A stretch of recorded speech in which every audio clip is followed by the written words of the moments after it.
Yan, magluluto na tayo, guys. Yan. Magmikos-mikos tayo ngayon. Yan, mikos-mikos.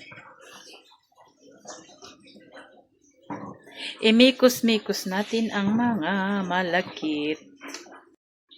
Hello guys, ayan, magluluto tayo ng ating ito.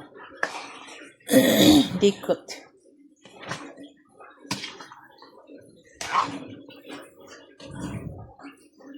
Mikos-mikos na yan guys, imikos-mikos natin.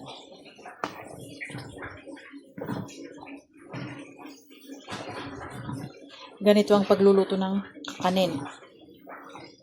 Pag naluto na ito, pwede nang ihalo yung niyog. So, ngayon lang ako nakaganitong ayan. Malagkit ito, malagkit.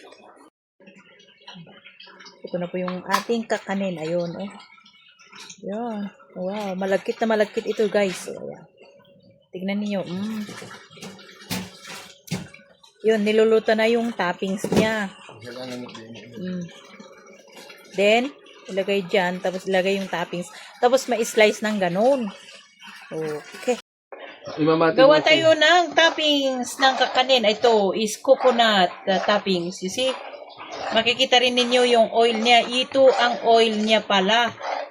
Una, parang na-boil na parang may tubig. Pala ka.